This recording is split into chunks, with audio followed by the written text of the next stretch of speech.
Hello and welcome back to the shed. In today's video I want to show you how to replace and sharpen the wheel cutter on a wheel marking gauge. Hope you enjoy. So first of all, I have some new cutters here that we're going to put on. I'm going to put one of these new ones on. As far as I'm aware, the process is the same on all wheel marking gauges that I've found and seen on the internet. So the processes that I use here are going to be used on any marking gauge that has the wheel cutter as far as I'm aware. This one's the Cat's Moses one, so I'll leave a link down below to his store where you can buy that.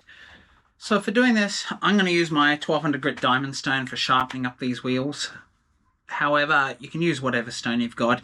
It's not going to gouge in particularly badly, so any stone will work. You don't need to use a particularly coarse stone. I'm going to go with 1200 grit, and that'll be the only grit I use to actually sharpen the cutter. So let's jump in down here at the bench and we'll sharpen up one of these new cutters before we put it on the gauge. When I got the marking gauge, I made sure that I bought some spare wheels because you do need to replace these blades because it is quite common for them to snap. So to sharpen these, I'm using my diamond stone, as I said, 1200 grit, and we're just going to work this in a circle.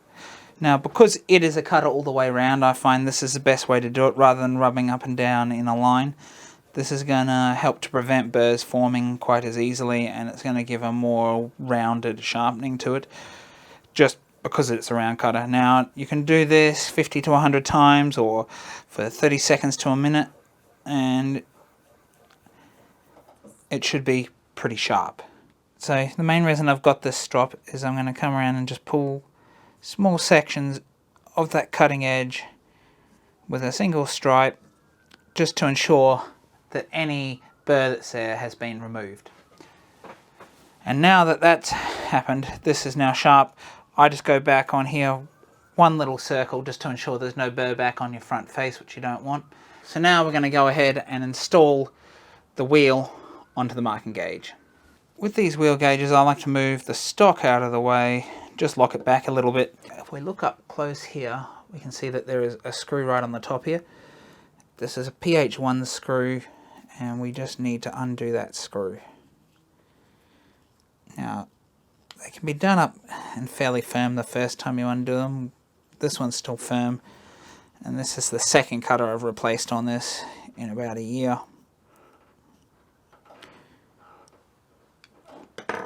Now, to put the new cutter on, I find it's easier to grab your little cutter, drop your screw in this way, and then line it up here, and you can actually hold the cutter and the screw like this. Just rest it. Once that screw's started, you can kind of just let go of it and do it up.